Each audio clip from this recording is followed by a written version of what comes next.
On the morning of August 13th, 2004, as the sun painted amber streaks across the mist-covered fields outside Laurel Springs, Alabama, everything felt ordinary. The town was still tucked in its sleepy rhythm, the kind of place where the most exciting thing on a summer morning might be a runaway goat at the farmer's market or Miss Ethel's homemade peach preserves selling out too soon. But beneath that ordinary hum was a fragile kind of peace, one that hadn't been broken in years. That morning, Maurice Ellington, a soft-spoken single father and retired Air Force mechanic, loaded up his dusty Dodge Caravan with two giggling daughters in tow. Lena, age 10, was clutching a sketchbook and a blue popsicle she had no intention of finishing. Elise, barely 6, wore rain boots even though there wasn't a cloud in the sky. They were headed to the local farmer's market, a Saturday ritual. Maurice had promised they'd pick out honey sticks and maybe even get one of those little carved whistles from the old man with the booth by the fountain. They never made it there. By 10:47 a.m., the minivan was found parked haphazardly near the woods just off Route 9, door ajar, keys still in the ignition. A canvas bag of vegetables sat on the passenger seat, undisturbed. But there was no sign of Maurice, no sign of the girls. Just 3 shadows that had vanished in the space between breakfast and sunlight. Within hours, local sheriff's deputies had taped off the area, news vans descended, and neighbors watched from porches, whispering theories. Had they been carjacked? Did Maurice run off with his children? Or worse, had something been waiting for them in those woods? Something that didn't leave footprints, only questions. The case consumed the town like wildfire. Volunteers combed the woods for days, helicopters circled, divers checked the nearby creek. But there were no leads, no witnesses, and no logical explanations. It was like the earth had opened its mouth and swallowed a father and 2 girls whole. And then silence. For weeks, then months, flyers faded from store windows. The reward fund dried up. The search parties stopped meeting. People went back to their routines, clinging to other stories, safer stories. Everyone except Loretta Jameson, Maurice's former partner, the girl's mother. She hadn't been in their lives for 3 years, not since a custody battle ended in bitter compromise. Addiction, some whispered. Abandonment, others said. But none of that mattered now. She was back in Laurel Springs within 2 days of the disappearance, face pale, voice hoarse, and eyes screaming a question no one could answer. Where are my babies? Loretta refused to believe they were dead, refused to believe Maurice would ever harm them. While others grieved, she searched. While others speculated, she knocked on doors and stood in the back of churches asking questions too uncomfortable to answer. She didn't care about reputation anymore. She only cared about one thing, truth. And the truth, it turned out, didn't want to be found. By Sunday morning, a subtle unease had begun to creep through Laurel Springs. Most residents chalked up the Ellingtons' absence to a weekend getaway. A few murmured theories over diner coffee. Maybe Marcus took the girls to Charlotte, or Winston-Salem, or up to the Smokies. But for Aunt Loretta, something had shifted deep in her gut. She didn't need flashing signs or broken glass to know that something was wrong. Every silence inside that house screamed it at her. She returned to Marcus's home before sunrise. The porch still smelled faintly of Saturday's heat and rain. The lights she had turned off the night before were back on, set on Marcus's automatic timer. Loretta walked the perimeter of the house like someone checking the pulse of a loved one who had just stopped breathing. There were no new footprints in the backyard. The girls' bikes were untouched, the gate latch still stiff with rust. She tried the front door, locked. She tried the side window where Zariah often tapped to let her dad know she was home from school, still sealed. And the back door, still ajar, just as she'd found it the night before. Inside, everything looked frozen in time. 2 juice glasses on the counter, a stack of fresh towels folded on the couch. On the kitchen table, Zariah's spelling workbook lay open to a page titled Words That Begin with T.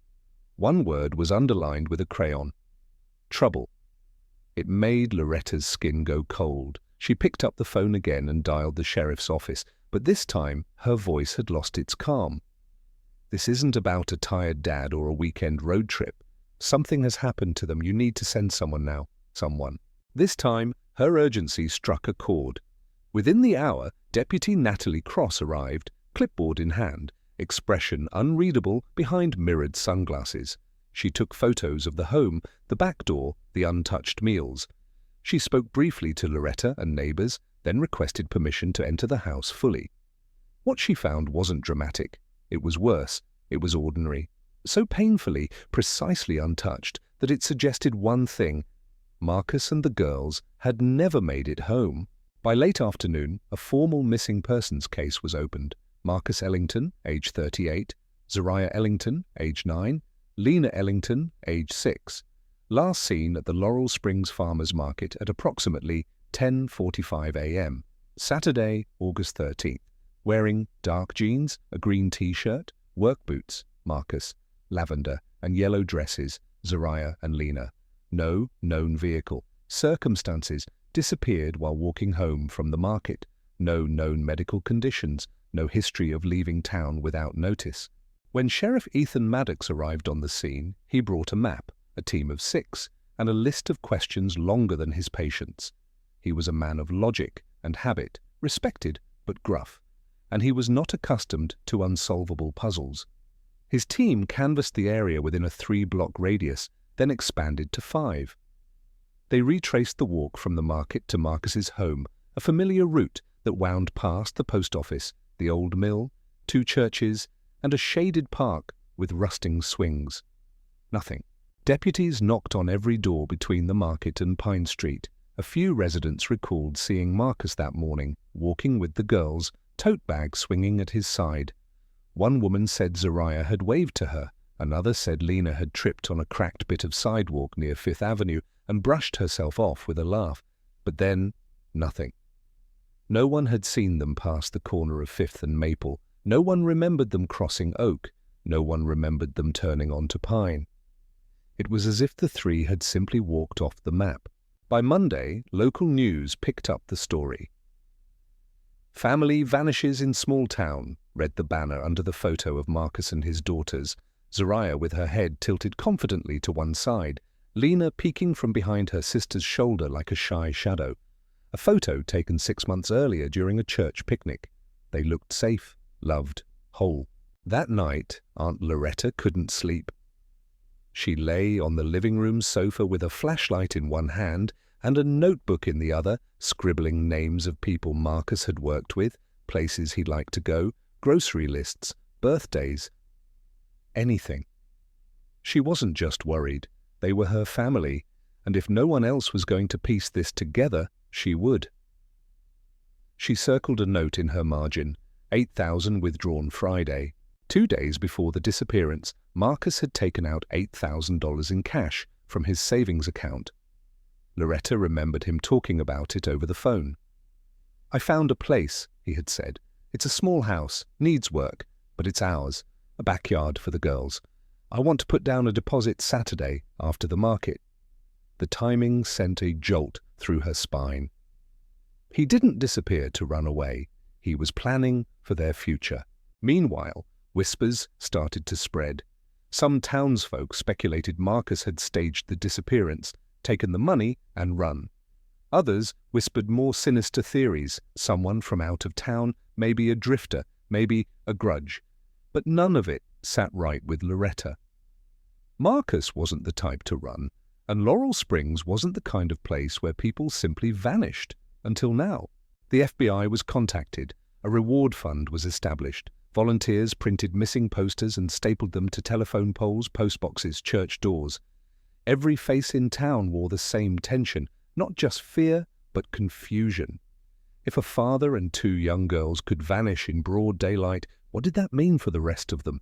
Deputy Cross, still in charge of daily canvassing, marked off each interview with a pencil. Butcher, florist, mailman, elderly woman on Elm who swore she saw a strange car but couldn't recall the color. Still no witnesses, no footage, no footprints, nothing. And somewhere, in a house only blocks away, A man stared at those same missing posters through trembling fingers. He walked past them on his way to buy nails and paint, gripping his paper bag until it tore. The photos haunted him, not because he didn't recognize the faces, but because he did, and because the screams still echoed in his sleep. Laurel Springs was still sleeping with its doors unlocked, but it wouldn't for much longer. By the end of that week, Laurel Springs no longer felt like Laurel Springs. The breeze that once carried the scent of honeysuckle and warm cornbread now held the weight of something else: fear, suspicion, whispers, too sharp to be ignored. What had once been a sleepy Appalachian town was now the epicenter of a quiet, gnawing chaos. Posters bearing the faces of Marcus, Zariah, and Lena were plastered across windows, gas stations, library doors, and pinned beneath windshield wipers. Missing. Gone. No leads. Sheriff Maddox stood each morning at the command post set up in the community center, a cup of black coffee cooling in his grip, and a silence in his eyes he didn't dare admit was despair. "You don't lose 3 people like that," he repeated. "Not here." But they had. And now the town was grasping at smoke. Search parties spread across the wooded hills surrounding the town. Trained dogs sniffed through underbrush and creek beds. Drones scanned the canopy from above. Volunteers combed through backyards, crawl spaces, abandoned barns. There was even a group that drained a retention pond near the eastern edge of town just in case. But every effort ended in the same conclusion. Nothing. Not a shoe. Not a doll. Not even a broken thread. It was as if the earth had swallowed the Ellingtons whole. And with each fruitless day, new theories began to germinate like weeds, wild, creeping, uncontrollable. Some said Marcus had staged it, that the $8,000 withdrawal was his ticket out, that perhaps he was tired of grief, tired of raising 2 daughters alone in a town where his skin still earned him second glances in certain stores. They said maybe he'd gone north or west, or anywhere he wouldn't be the black guy fixing dishwashers for white folks. But Loretta shut that theory down with ice in her voice. "You don't preheat an oven, write a grocery list, and let your girls dress up for the market if you're planning to vanish. You especially don't leave the back door open unless something snatched you from the ordinary without warning." Others had darker ideas: a drifter, a trafficking ring, a man from Marcus's past, a jealous ex-co-worker. One woman swore she saw a white pickup truck tailing the Ellingtons that morning, but when asked for a license plate or driver description, she folded like paper, unsure if she'd seen anything at all. The human brain plays tricks when you want it to remember, and now the whole town was desperate to recall anything that might make sense of the senseless. Meanwhile, the local paper ran a Sunday feature, The Vanishing on Pine Street. It included background on the family, how Marcus had moved to Laurel Springs from Durham a decade prior after marrying Tanisha, how the couple had built a life despite the town's quiet prejudices, how Marcus had started his own appliance repair business from the back of a borrowed van. The article painted a portrait of a man who had endured grief and still rose each morning for his daughters, and yet even that sympathetic telling ended with the words, "Still no trace." The story might as well have been a ghost story. Then came the false hope. A call from a gas station clerk 2 towns over, claiming to have seen 2 little black girls with a man who fit Marcus's description buying snacks. Investigators rushed there, hearts leaping. But it wasn't them. Another tip from a retired schoolteacher near Asheville said she saw the girls in a Sunday school class. Again, not them. Loretta's phone rang at all hours from people across the state, each with a sighting, a hunch, a dream. "I think I saw them in a field. I felt something when I drove past an old barn. My daughter draws a girl who looks just like the one on TV." Desperation makes profits out of anyone willing to believe. At the sheriff's office, the whiteboard, once covered in neatly arranged facts, was now cluttered with question marks, red lines, theories crossed out in frustration. The detectives began arguing quietly. Some believed the Ellingtons had fallen victim to a crime of opportunity. Someone saw them, followed them, struck. when the street was empty. Others were convinced this had to be someone they knew.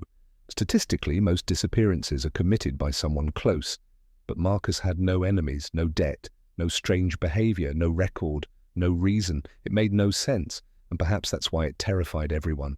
Because when logic fails, fear fills the void. By week 2, things took a turn from search to standoff. People started locking their doors in daylight. Parents walked their children to school and waited outside until the last bell rang. At the town's only grocery store, people watched each other with sideways eyes, the church pews filled with silent prayers and wary glances. Trust had become a fragile currency. And in the middle of all this, no one noticed a man just 3 blocks away who flinched every time he heard sirens, who paused every time someone said the name Zariah, and who avoided looking at the posters like they were knives aimed at his throat. Darrell Matthews, carpenter, quiet, private, had lived in Laurel Springs nearly all his life. He paid his taxes, helped fix the church roof, gave neighborly nods, no criminal record, no complaints, just a man with rough hands and a house that always had its curtains drawn. No one looked twice at him, not even when he stopped going to the diner, not even when his dog disappeared, not even when his wife said he'd started talking in his sleep, because Darrell wasn't that kind of man, until he was. But that truth hadn't come to light yet. And so the weeks continued. Summer melted into early autumn. The trees shed their green for amber and rust, and the Ellingtons were still gone. Every lead led nowhere. Every prayer seemed unheard. And the people of Laurel Springs, once warm and trusting, now lived with their breath caught in their throats, waiting for the next shoe to drop. Because the scariest thing wasn't the mystery itself. It was the realization that the monster, if one existed, might still be walking among them, smiling, nodding, pretending nothing happened. And somewhere, beneath the roots of that fragile town, lay the answer, buried deep, silent, and patient. By the time September arrived, Laurel Springs had unraveled into something unrecognizable. The once cheerful greetings at the town diner had faded into awkward silence.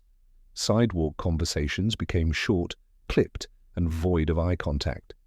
People who had known each other for decades now walked different streets, crossed the road when they saw a familiar face, locked their front doors even during daylight.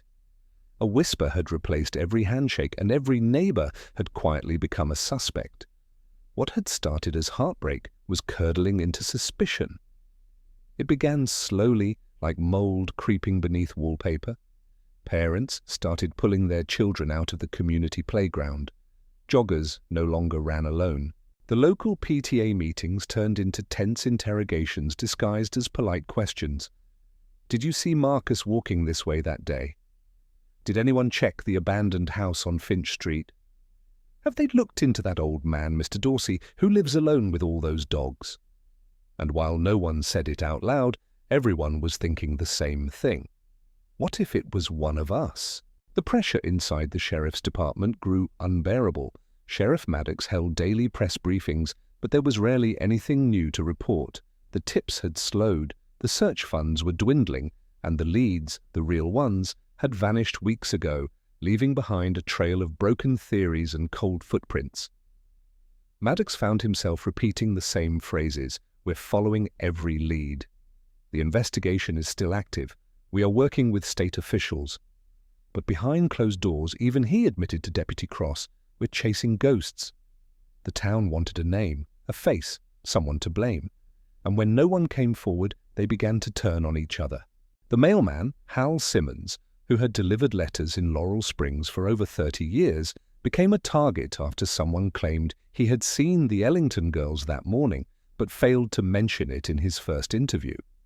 He tried to explain, I wasn't sure, I see so many kids.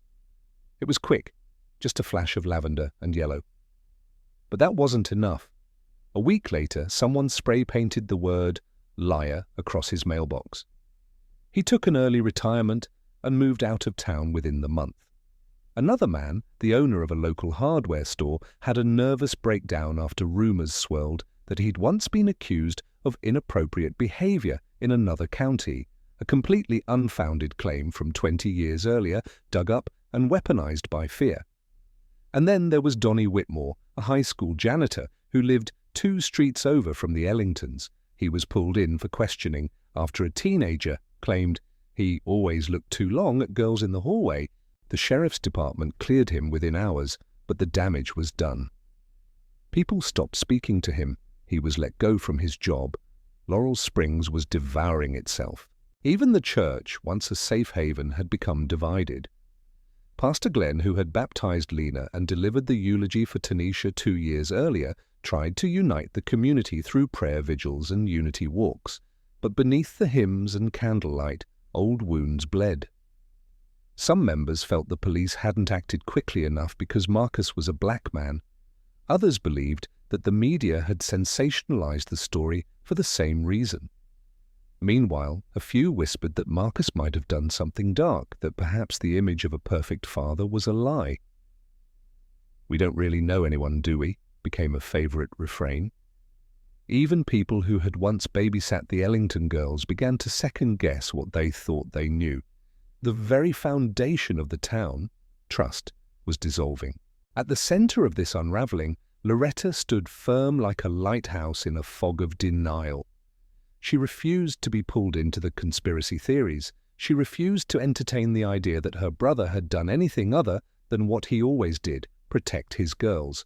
She kept visiting the sheriff's office every morning. She kept organizing search parties on weekends. She kept the porch light on at Marcus's house and made sure the grass stayed cut, the windows cleaned. She lived between hope and heartbreak, refusing to choose one because neither gave her what she truly wanted, her family back.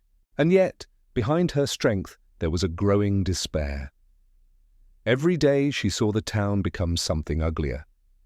She watched friends cross the street to avoid her. She heard the murmurs when she walked into the grocery store. She saw how the town looked at her, like a reminder of the tragedy they all wanted to forget. Because while the posters still hung in windows, they were now sun-bleached and curling at the corners. The urgency had faded. The prayers had quieted. Only the silence remained. Somewhere among them, Darrell Matthews lived with that same silence. It wrapped around him like a noose. He tightened himself every morning. He told no one. He said nothing, but his nightmares became louder. He would wake up in cold sweats, hearing Zariah scream or seeing Lena's wide, betrayed eyes staring up at him. He would sit on the edge of his bed until dawn, hands clenched, breath shallow. His wife Letitia noticed the change but mistook it for stress. She thought maybe it was the economy or work drying up or just middle-aged anxiety. She didn't know her husband was living beside a memory that refused to die. At night, Darrell walked past Marcus's house with his head down, heart pounding. He avoided eye contact with Loretta whenever she stood on the porch. He couldn't bear to see her eyes. She had kindness in them, still. Even now. And that kindness was worse than hate. Because hate might have made it easier to justify what he had done. But kindness?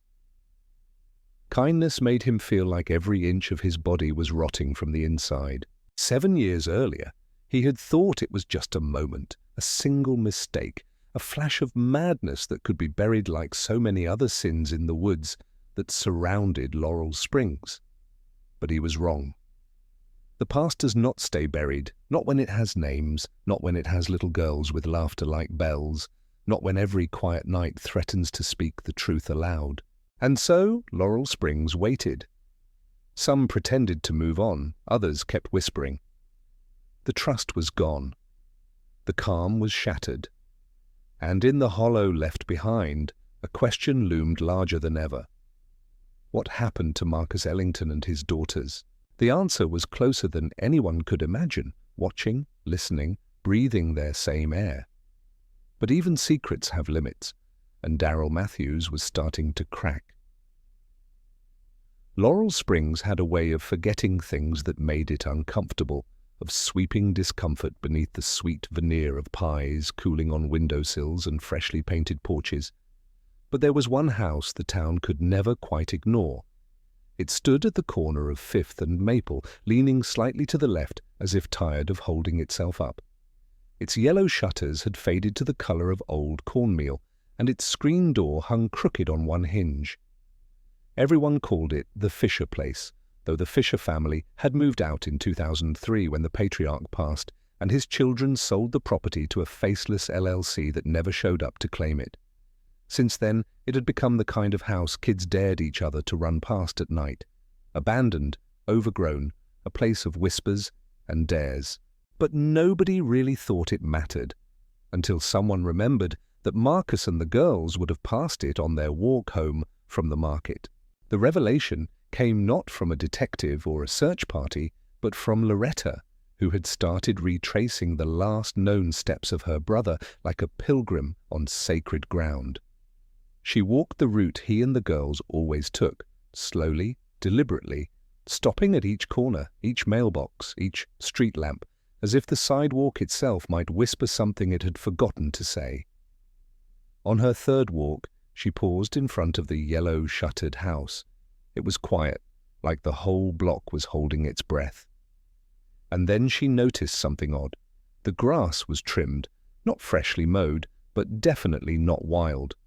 Someone, at some point, had cared enough to tame it. Quietly, secretly. She reported it to Deputy Cross, who scribbled it into her notepad without much reaction. "We'd been over that place," she said, "back in the first week. It was empty, nothing inside but dust, beer cans, and raccoon droppings." But Loretta wasn't convinced. "Check again," she insisted. "Not with the same eyes as before, not for a break-in, for signs of presence." Deputy Cross was no stranger to intuition. She had learned long ago that sometimes the most valuable evidence wasn't physical. It was a change in tone, a breath caught mid-sentence, a silence that stretched too long. So that afternoon, she returned to the Fisher place with a warrant, a flashlight, and a technician named Sam who believed in ghosts more than he believed in criminals. The front door gave way with a groan. The air inside was stale and damp, layered with the scent of mildew and rusted copper. But there was something else too, something faint, like lemon cleaner beneath a decade of dust. Someone had wiped something down. They moved room to room. The floors creaked like complaints. The kitchen had no fridge, just an old stove stained with rust. The hallway was narrow and dim, but when they reached the back sunroom, something shifted. "Here," Sam said, pointing to the wooden floorboards. "This patch, look at the discoloration." Cross knelt. The planks were uneven, like someone had lifted them and tried to put them back without proper tools. She pried one open gently. Beneath it, insulation had been disturbed, and deeper still, a corner of fabric. She tugged. It was a child's sock, pale yellow, with a tiny faded star stitched at the top. Cross didn't speak. She didn't need to. Her fingers trembled slightly as she bagged the evidence. Outside, the wind picked up, rustling the hedges like whispers. Words spread fast. Within hours, the Fisher house was cordoned off with yellow tape, and a forensic team arrived before sunset. They pulled up more floorboards, finding more fabric fragments, a pink plastic bead, and what looked like a piece of duct tape curled into itself. But the biggest discovery came from the garden. In the far back corner of the lot, behind a line of boxwood bushes, was a shallow fire pit, one that hadn't been there in 2004 according to satellite photos. A neighbor named Helen Jenkins recalled faint smoke on some nights that summer, but she thought it was just teens fooling around. Inside the pit, beneath layers of ash and burned wood, were traces of melted plastic, charred cloth, and a broken piece of what appeared to be a children's hair clip. The fire had been small, but intentional, controlled. And though no bones were found there, it was enough to prove what the town had feared for years. Someone had tried to erase something at that house. Sheriff Maddox stood in the yard at dusk, his jaw clenched as cameras flashed around him. "We believe this property may be connected to the disappearance of the Ellington family," he stated. "The evidence is currently under forensic analysis. We ask for patience and privacy as the investigation continues." But the town had no patience left, and certainly no privacy. News vans lined the street within the hour. Reporters from Raleigh and Charlotte, began digging through property records. National media picked up the headline: "New evidence found in 7-year missing persons case." But amid the noise, one man sat silently in his garage 3 blocks away, gripping the handle of a hammer he hadn't touched since that day. Darryl Matthews watched the news unfold on a dusty old television, sweat gathering beneath his collar.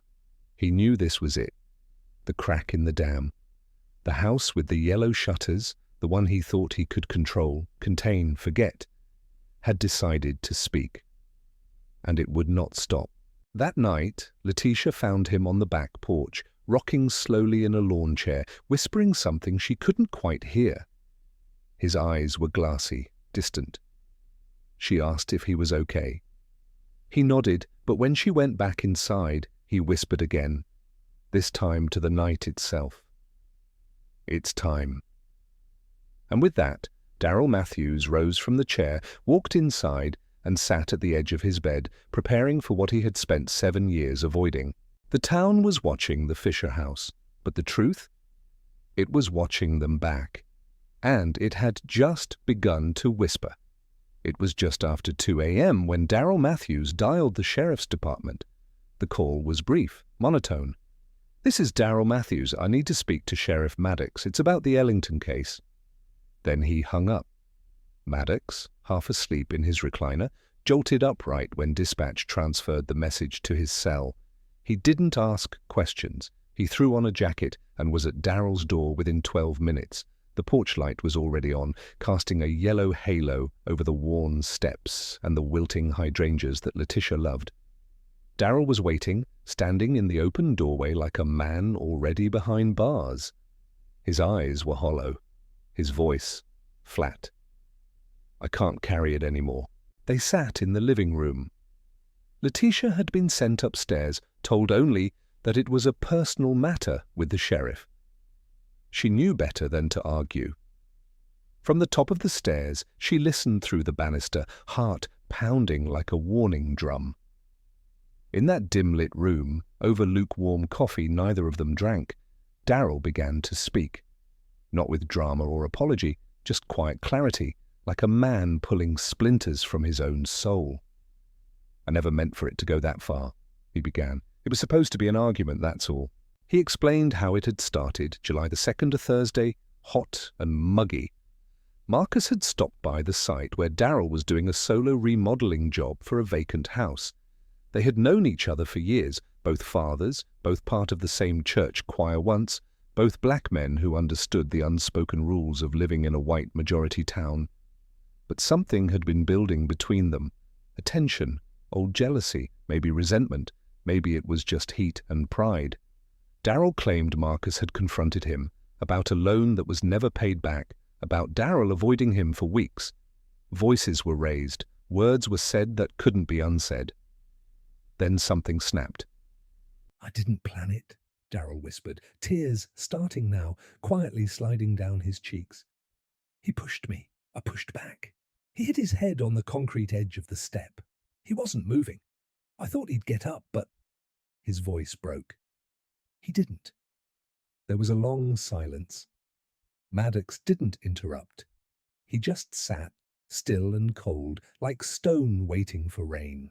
Darryl said the girls had shown up minutes later. They had run back from the store after realizing they forgot their father's wallet. They saw him on the ground, blood on his temple, his eyes wide but lifeless. Zariah screamed, Lena ran toward him, and Darryl, already drowning in panic, made the worst decision of his life. "I panicked," he muttered. "I didn't think. I didn't want to go to prison. I didn't want to be blamed. I didn't mean to hurt them. I just didn't want them to scream." The room went cold. He wouldn't say how, not exactly. Only that the girls had been silenced. Not violently, he insisted. "I held them. I tried to hush them. I told them it was going to be okay." But something in his eyes told Maddox the truth was far uglier than the words dared admit. He claimed he carried all 3 bodies in his truck, that he wrapped them in drop cloths and drove around for hours, unsure of what to do. By sunrise he had arrived at the Fisher house, abandoned, forgotten, perfect in its obscurity. He left Marcus beneath the floorboards in the back sunroom. The girls, he said, were buried in the crawl space. I prayed for them, he said, as if that might undo it all. Every year on July 2nd I go back, I clean, I talk to them. Maddox stared at him numb. This was more than a confession. It was the death of every hope, every rumour, every flicker of belief that the Ellingtons might still be alive. Darryl sat there, hands folded, not asking for forgiveness. Just surrendering. By dawn, the sheriff's department was swarming the Fisher property. Cadaver dogs confirmed what Darryl said.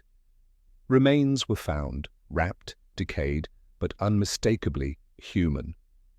There was a child's barrette still clinging to tangled hair. Marcus's wedding ring, etched with the initials M+T. The town didn't wait for a trial. The headlines broke before breakfast. Missing father and daughters found after 7 years. Local man confesses. News crews flooded the streets. The Ellington house was surrounded with flowers, teddy bears, apology notes, but it was too late for mourning. Grief had fermented into something heavier, something bitter. Letitia was destroyed. Her world crumbled in a single morning. The man she shared a bed with, the father of her children, had been walking in the skin that no longer fit his soul. Her youngest son asked if Daddy would be coming home. She couldn't answer. All she could do was clutch him tighter, as if love alone could protect him from the shame now stitched into their name. Loretta. Loretta stood before the cameras, face still, voice steel. My brother didn't deserve this, she said. My nieces didn't deserve this. And if you ever thought their story was too quiet to matter, too distant to shake your world, then maybe now you understand truth has a way of finding the light, even if it takes 7 years and a whisper from a yellow house. Darryl Matthews was arrested without resistance. He gave no press statement. In court, he pled guilty. He asked for no leniency, but in his cell, guards said, he spoke to himself nightly, 3 names over and over, as if trying to return them to life by memory, alone. Marcus, Zariah, Lena. And still, the town could not sleep. Because if someone like Darryl, kind, helpful, familiar, could carry that kind of secret, then what else lived behind their neighbors' smiles? What darkness had they ignored in the name of civility, of normalcy? In Laurel Springs, the truth had come home. But so had the fear. And in that silence, something shifted forever. The trial was scheduled for early spring, but the real judgment had already begun. In Laurel Springs, no one walked the same after the truth surfaced. The neighborhood where the Ellingtons once laughed on porches and waved to passing cars now fell into a strange hush. Sidewalk chalk disappeared, lawn chairs stayed folded, people avoided eye contact, like looking too long might reveal their own hidden rot. The whispers weren't just about Darryl Matthews, they were about everyone. Who knew, who guessed, who looked away? Loretta remained in town, not because she wanted to, but because she felt she had to. There was a grave now, 3 actually. A shared headstone donated by a local artist, engraved with wildflowers and a line from a psalm. He heals the broken-hearted and binds up their wounds. But Loretta knew better. Some wounds didn't close, some just went silent. Every morning she placed a new flower on the grave, and every night she walked past the Fisher house, still boarded, still yellow, still humming with the residue of tragedy. The town council wanted to tear it down. Loretta wanted it preserved. Not as a monument, she told the local paper, as a reminder. Letitia, meanwhile, disappeared from public view. After Darryl's confession, she quit her job at the school, pulled her son from summer programs, and stopped answering the phone. People said they saw her once at the Dollar Mart, buying cereal and a single box of wine. She looked thinner, smaller. Not grieving, not angry, just emptied out, like a house after foreclosure. Her friends tried to visit, but she never opened the door. Some said she moved in with her sister in Durham. Others claimed they saw her late at night, walking barefoot near the old chapel, whispering to herself. No one knew for sure. What they did know was that she'd become a ghost of a woman who once lit up the church choir with the strength of her alto. The children, the ones who went to school with Zariah and Lena, grew up fast. Teachers noticed it first, a heaviness in the classroom, questions left unanswered. During a spring writing assignment, one girl turned in a story about a house that eats secrets and coughs up bones. Another boy refused to sit near the back door, claiming he heard crying in floorboards. Parents chalked it up to trauma, but there was something deeper, a shared awareness among the youth of Laurel Springs that monsters didn't always look like monsters. Sometimes they looked like your next-door neighbor with a warm smile and a favorite barbecue recipe. And then came the letters. It started with a librarian named Susan Riley. She received a small envelope with no return address, inside of which was a folded note, written in neat, childish handwriting. "You forgot us, but we didn't forget you." No signature. No threats. Just that sentence. Susan nearly dismissed it until 2 more envelopes arrived the next week, one to the pastor, another to the old woman who lived across from the Fisher house. Each one slightly different. One read, "We were here, you didn't hear." Another, "The walls remember." At first, Sheriff Maddox considered it a tasteless prank, probably high schoolers acting out. But then Loretta received one. Hers was addressed in the same careful hand, and the message was chillingly precise. "You came closest, but you still walked away." She sat with that letter for hours, tracing the loops and curves of the letters. It looked too practiced for a child, too strange to ignore, and then came the voicemail. It landed on Maddox's personal line after midnight. Static for the first 5 seconds, then faintly the voice of a girl, young, maybe 8 or 9. "We're cold," it said. "We're waiting." Click. No number, no trace, just silence after that. The sheriff replayed it 23 times. The next day, he handed it to forensics. They analyzed the waveform. There was no manipulation, no evidence of a synthetic voice. It was real, human. But who? Loretta, upon hearing it, wept silently. Not because she believed it was one of her nieces, but because, deep down, she wanted to. Even the idea that a fragment of their souls still echoed in this world gave her something to hold on to. "Maybe that's what justice really is," she whispered to herself. Not the courtroom, not the sentence, just being remembered. Darrell Matthews never spoke about the letters. When asked if he sent them, he shook his head once and said, "If I did, I wouldn't be sleeping as well as I do." The guards said he slept soundly. Too soundly. Like a man who either felt no guilt or had drowned in it long ago. But the letters kept coming. Monthly. Then weekly. All with strange little messages. "Check the basement. There's something in the garden." He lied about the music box. And in each envelope, one small object, a marble, a button, a faded sticker with cartoon ducks, childhood debris like breadcrumbs from a memory trying to claw its way back to the surface. A theory formed slowly among the town's most skeptical minds. What if Darrell didn't act alone? What if someone else helped him, covered up the rest, or, worse? What if someone else watched and stayed silent? Maddox reopened internal files. New interviews were conducted. A retired officer admitted that during the first week of the investigation in 2004, someone from town, he wouldn't say who, pressured the department to stop searching the Fisher house so aggressively. "Said it was bad optics," the man muttered. "Said it would just rile people up." That officer died 6 days later in a car crash. Some called it coincidence, others weren't so sure. Now, nearly 8 months after the confession, Laurel Springs stood at a crossroads. A memorial garden bloomed near the elementary school, planted with lilies, and a plaque that read, "In memory of the silence." But that silence, it was growing louder.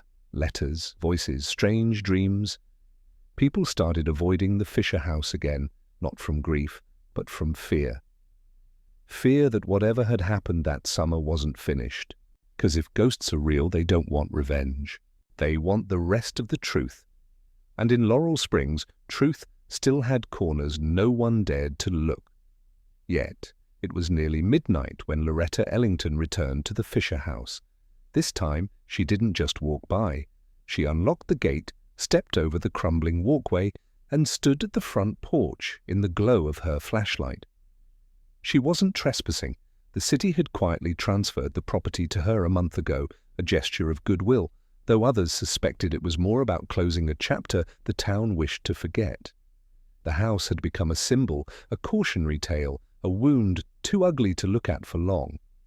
But to Loretta, it was the last place her family had been seen alive. And there were still things that didn't make sense. She pushed open the door. It groaned on its hinges like it hadn't moved since the day Daryl's confession became national news. Inside, dust blanketed everything. The air was thick with mildew and regret. But Loretta didn't flinch. She knew this scent by heart now. Grief, time, abandonment. She had memorized the floor plan, every creaking board, every shadow. She walked past the kitchen, where the wallpaper peeled like dry skin. Past the back hallway, where children's scrawl had once been found etched faintly into the paint. Z loves L. And finally, she reached the sunroom, the place Daryl said Marcus had died, the place where it all began. Loretta knelt beside the warped floorboards. There was a rug still there, faded and curled at the corners. She peeled it back slowly, hands trembling. Then she pressed her ear to the wood. Nothing. Just silence. Still something told her not to stop. She retrieved a small crowbar from her bag and wedged it under the edge. The wood groaned. She pulled harder. The first board snapped upward, then another. And then she saw it, a metal latch, barely visible beneath years of grime. She hesitated. When she opened it, the scent of rot hit her like a punch to the chest. Not fresh decay, something older, buried deep. She coughed, covered her mouth, and shined the flashlight down. It wasn't just a crawl space. It was a narrow subcellar, no more than 5 feet deep. At the center, partially covered by a plastic sheet, lay a small wooden box, like a child's toy chest. It had pink stickers on the front. Lena's. Loretta recognized the handwriting immediately. She climbed down, boots crunching on old debris. Inside the box, nestled like sacred artifacts, were toys. A stuffed bear with one eye missing, a spiral notebook with half its pages torn, and a music box, the one Lena never went anywhere without. It had been assumed lost. Loretta wound it. It didn't play. The key was jammed. That's when she noticed something odd. Beneath the music box, taped to the underside of the lid, was a tiny microcassette. Old, dusty, marked with red ink, 7/3/9:48 p.m. Loretta froze. The night after the disappearance. She didn't sleep that night. She drove straight to Sheriff Maddox's house, banged on the door until the lights came on, and held the cassette out like a ticking bomb. "We missed something," she said. By morning, a forensic team had digitized the contents. The audio was grainy. Static filled the first 30 seconds. Then, a voice. A girl's voice. Frightened, whispering, "Daddy's not waking up." A second voice, quieter, trembling. "Uncle D says it's okay, but I think he's lying." Maddox leaned forward, eyes wide. "Did she say Uncle D?" The tape continued, crying, footsteps, muffled shouting in the background, and then, chillingly, a sound like a door being locked. The older girl, Zariah, spoke again. "If we don't make it, I want you to know we tried." Silence. The file ended. The room went cold. No one said anything for a long time. Daryl had never mentioned a recording. Never said the girls had time to hide, to think, to hope. Maddox felt sick. That 1 minute of audio undid every conclusion, every assumption. The girls knew they hadn't just witnessed something, they were aware, trapped, desperate. And that meant Daryl's story, the accidental fall, the panic, the quiet silencing, wasn't the whole truth. They went back to the Fisher house. This time, Maddox brought a deeper team, structural engineers, LiDAR scanners, thermal mapping. Over the next 24 hours, they discovered something new beneath the foundation, a second sealed cavity completely missed in prior searches. It was hidden behind insulation, accessed through a loose vent cover. Inside, they found children's shoes, a plastic flashlight, and a blanket. It was a holding space, temporary, crude, but real, and that changed everything, because it meant the girls had been alive for hours, possibly longer, after Marcus died. Darryl hadn't just panicked, he had contained them, which meant intention, which meant time, which meant cruelty. The news exploded again. Headlines screamed, "Second sight found in Laurel Springs murder case. Victims may have been alive." People rioted outside the courthouse. Darryl's lawyers tried to withdraw his plea, but it was too late. He was no longer the grieving friend who made a mistake. He was a calculated liar, a man who let children wait to die. Letitia reappeared briefly for a private court hearing. Pale, shaking. She said nothing, but her presence spoke volumes. The judge's gavel felt like thunder when it came down. Sentencing will be reconsidered in light of this new evidence, possibility of life without parole. Loretta stood outside the courtroom afterward, staring at the sky. "You think you know what evil is," she whispered to no one, "until you see it apologize." But that night, when she returned to the Fisher house one last time to gather the belongings, she found something else. Something that hadn't been there before. A new envelope, no stamp, no handwriting on the outside. Inside was a single photo, the Fisher house in black and white, clearly taken that week. In the window, faint but visible, were the outlines of two small figures.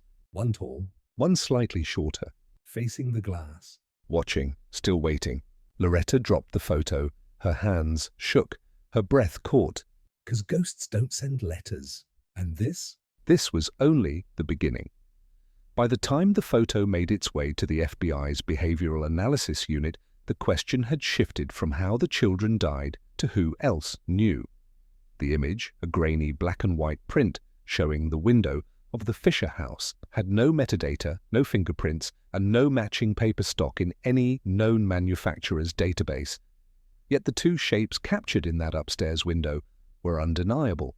A girl with pigtails, another figure shorter beside her, possibly holding a stuffed animal, both faint, both blurred by time, or maybe by something else.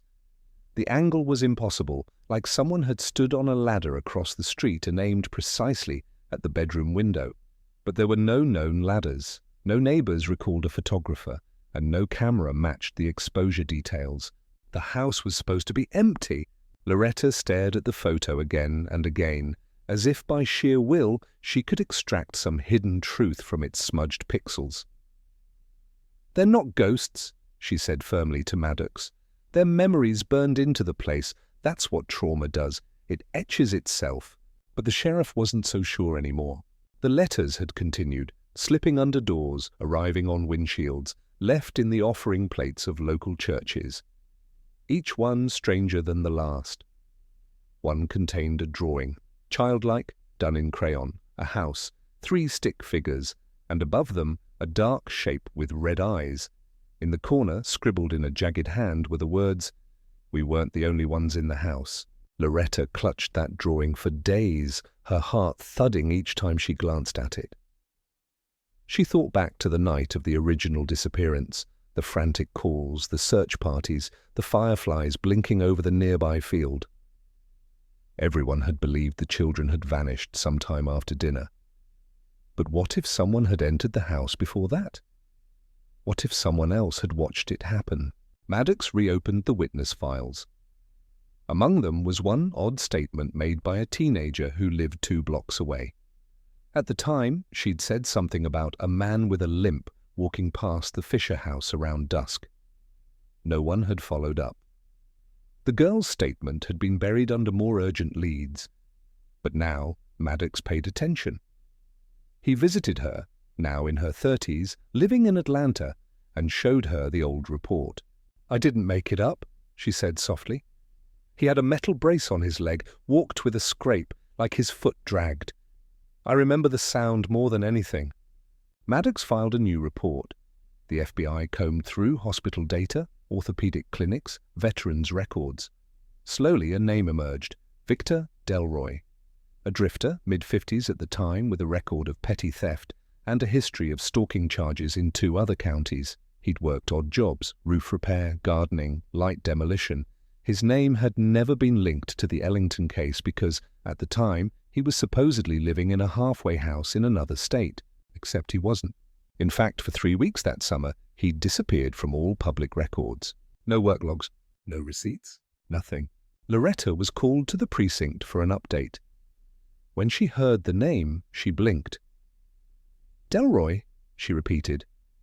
"He fixed our gutters once. Marcus said he was odd, watched the girls too long. We told him never to come back." The air in the room turned cold. Within hours, a bolo was issued. 3 days later, Delroy was found camping near the Smoky Mountains, living in a rusted-out van. Inside were dozens of photos, mostly landscapes, barns, and children's playgrounds. One photo showed the Fisher house from a distance. Another showed Marcus Ellington smiling, holding a gardening hose, and at the bottom of the pile, wrapped in plastic, a pink shoelace and a broken barrette with tiny daisies on it. DNA confirmed the barrette belonged to Lena. Delroy didn't resist arrest. He didn't even speak. He just smiled with a strange emptiness, like a man who had outlived his own purpose. Under interrogation, he gave only one line. "They weren't supposed to be there that night, but once they saw me, I couldn't let them leave." That single sentence reframed the entire case. Darryl Matthews hadn't been alone. He may not have even been the first domino. Perhaps he had returned to the house, drunk or panicked, and found the aftermath already unfolding. His decision to cover it up, then, became a crime of cowardice, not intent. But Delroy, he was something else. He was the rot that had lived in the walls unnoticed, the stranger in the blind spot, the reason the girls had whispered "he's lying" on the tape. Now Laurel Springs had 2 monsters to reckon with. At trial, Delroy said little, but during the recess, he asked for Loretta. She refused, but Maddox persuaded her to listen through a 2-way mirror. Delroy sat alone in the room, staring at his own reflection, then muttered under his breath. They sang a song together, before the end. One of the girls, she sang to the other, held her hand. It was soft. I remember that. Loretta wept in silence. She wasn't crying for him, or for herself. She cried because even in terror, her nieces had held on to each other, had sung through the dark, had loved when there was no light left, and somehow that made them victorious, not victims. Delroy was sentenced to life without parole. Darryl Matthews, after a full psychiatric evaluation, had his sentence reduced but remained incarcerated under protective custody. The truth had come too late to save anyone, but it had arrived. On the 1-year anniversary of the confession, the town held a candlelight vigil. Hundreds came, some for closure, some for guilt. Loretta spoke at the microphone, her voice steady. "The darkness didn't win," she said. "It tricked us, hurt us. But the love those children had for one another, that's what remains. That's what we honor." As the crowd lit candles and the music box melody played faintly over the speakers, a breeze passed through the field, and in the distance, a window of the Fisher house creaked open just slightly, as if someone had finally let the past exhale. It was a humid, late summer night in Laurel Springs, the kind of night where the air clung to your skin and the trees whispered secrets you weren't meant to hear. Thunder growled on the horizon as Loretta Ellington stood alone by the edge of Blackstone Lake, holding a folded letter in her hand. It had arrived that morning. No return address, no postmark, just slipped beneath her front door like the others. But this one was different. This one had her name written in careful block letters. Loretta, truth inside. Her fingers trembled as she unfolded it. The letter was handwritten, old ink bleeding slightly on yellow paper. The cursive was uneven, agitated, every stroke seeming to fight the paper. The opening line stopped her cold. "I was there. I saw everything, and I didn't stop it." It wasn't signed.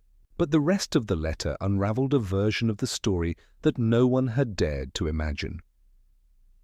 According to the unnamed writer, the night of July 3rd hadn't started with violence. It had started with a secret meeting between three men, Marcus Ellington, Darrell Matthews, and Victor Delroy. It wasn't the first time they'd met, and according to the letter, there had been a transaction. Something unspoken, but dangerous. Marcus, it claimed, had been helping someone, maybe Delroy, move something illegal through town, a side hustle to keep the bills paid after construction work slowed. The girls weren't supposed to be home, but they were. And one of them saw something. That's when everything spiraled. A fight broke out, a terrible accident, or maybe something worse. The letter didn't make it clear, but it did say this. He didn't fall, he was pushed. Loretta dropped the letter and gasped for air. Her heart pounded like war drums in her chest. If this was true, if Marcus had been murdered, then everything they had believed was shattered. It meant Delroy hadn't acted alone, and Darrell's guilt, while real, was rooted in a conspiracy far deeper than anyone imagined. She drove straight to Sheriff Maddox's office, letter in hand. Maddox read it twice, then placed it carefully in an evidence bag. "Do you recognize the handwriting?" he asked. Loretta shook her head. "No, but I think someone's scared, someone who's been hiding for years." They ran the letter through analysis. No fingerprints, no DNA, no match on the writing. But the paper was traced to a batch sold at a church thrift store just 5 miles outside of town. Maddox and Loretta drove there that same evening, just as the storm began to roll in. The church was empty save for an elderly custodian locking up. When shown the letter, he narrowed his eyes and said, "That looks like Marla's handwriting." "Marla who?" Maddox asked. "Marla Bishop. She volunteered here for years, used to babysit the Ellington girls when they were real little." Loretta's pulse skipped. She remembered Marla. Quiet, kind, never in the spotlight, never questioned. She had vanished from town shortly after the girls disappeared. No one thought much of it. Grief made people move. But now the timing felt different. They found her the next morning in a small trailer park in Hattiesburg, living under the name Maria Burns. She opened the door with tired eyes and trembling hands. "You came," she whispered, already knowing. Inside, Marla didn't deny the letter. She didn't flinch. She simply sat down, stared at her lap, and began to talk. "I was at the house that night," she said. "Darrell called me, said something had gone wrong and he didn't know what to do. When I got there, Marcus was already gone. The girls were locked in the sunroom, crying." Loretta felt the air vanish from her lungs. "I told them I'd help. I told Darrell to go. Just go." He was panicking, saying Delroy had come by earlier, that they'd argued, that he'd found something in the garage Marcus had been hiding. I don't know what it was, but he was scared. He kept saying, "They can't talk. They can't say what they saw." "And the girls?" Maddox asked quietly. Marla's eyes filled with tears. "I brought them food.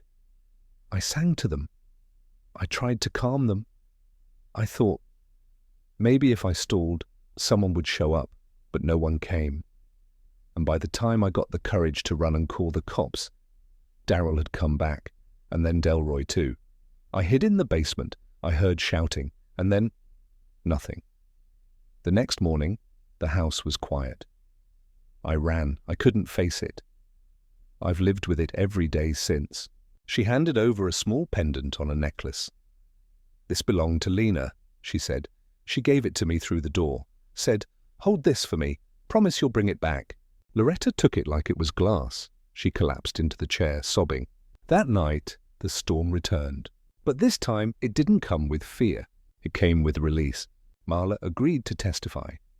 With her statement, the case was reclassified, now a homicide rooted in conspiracy, neglect, and betrayal.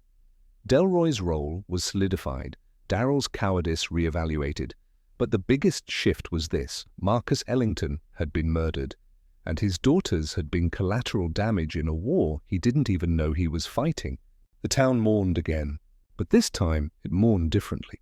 Not just for loss, but for blindness, for letting the wrong people disappear, for letting silence win.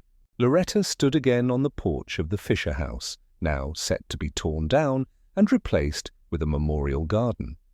She placed the pendant in the soil where the rose bushes would grow. They were brave, she whispered, braver than any of us.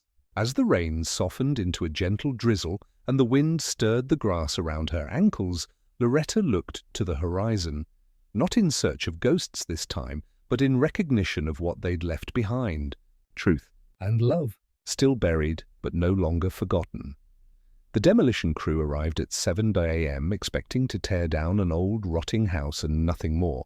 The Fisher residence had become a symbol of grief, sealed off for nearly 2 decades, its windows boarded, its air heavy with the past. The town had voted unanimously to replace it with a peace garden, somewhere for families to come, remember, and perhaps begin to forgive. But as the walls came down and the wooden planks moaned under heavy boots, something halted the machines. A shout came from the foreman, sharp, urgent. "Stop! Everyone back! We've got something under here!" Sheriff Maddox was on site within 30 minutes, called in by the project manager, who had unearthed what appeared to be a hidden compartment beneath the original floorboards of the sunroom, the very room where the girls were last seen alive. It had been sealed tightly beneath an extra layer of boards, covered in decades of dust, paint, and forgetfulness. When the wood was pried open, silence fell over the site. Inside was a metal box, about the size of a microwave, rusted, locked shut. They carried it out like it was sacred. Maddox opened it with a crowbar, heart pounding. Inside were photographs, hundreds of them, Polaroids, grainy snapshots from the late 90s and early 2000s. Some showed landscapes, others were of the girls, playing in the yard, drawing at the kitchen table, sitting beside Marcus on the front porch, unaware of the lens that watched them. But as the stack deepened, the images turned darker. One showed Lena standing in the sunroom window at night, clutching her sister with visible fear in her eyes. Another showed Victor Delroy standing in the shadows of the shed, his outline barely visible but unmistakable. And at the very bottom of the box, a cassette tape. Maddox brought it to Loretta personally. They didn't speak as he placed the player on the table and pressed play. The static buzzed first, then silence. Then a voice, young, shaky, unmistakably Lena's. He said he'd leave if we were quiet. He told us to sit still. He brought us juice, but it tasted funny. I think we're going to sleep now. Loretta covered her mouth, tears spilling down her cheeks, but Maddox raised a hand gently. Wait. Another voice, this one lower, male, slurred. You weren't supposed to be home. Why were you home? No response. I told your daddy this was his mess to fix, but he's gone now. So what am I supposed to do, huh? What am I supposed to do? A crash, then crying, then silence again. Then singing, soft, slow. Twinkle, twinkle, little star. Loretta couldn't bear to hear more. She turned it off. That cassette tape became the final piece of evidence in a puzzle 2 decades long. It confirmed that the girls had been drugged, not violently killed, but slowly, their systems shutting down from whatever Delroy had put in that juice. It confirmed that someone, possibly Marla, had entered the sunroom that night and tried to comfort them. But it also confirmed something else far more chilling. Victor Delroy had been inside the house longer than anyone believed, maybe for days. The crawl space, when inspected, revealed evidence of long-term occupancy, food wrappers, a sleeping mat, empty pill bottles, and torn clothing. He had been living beneath them, watching them, waiting. The phrase that Lena had once whispered on tape, "He's lying, he's not gone," now made horrifying sense. He had never left. He was under the house. A predator hiding in plain sight. The FBI reconstructed the timeline. Marcus Ellington may have discovered Delroy hiding in the shed. An altercation ensued. Delroy panicked. Marcus fell. Perhaps he died instantly, or perhaps he was left to bleed out. Darrell Matthews, when summoned, walked into that scene and made the worst choice of his life, not to call for help, but to cover it up, to protect himself. And in doing so, he condemned 2 children to a fate worse than abandonment.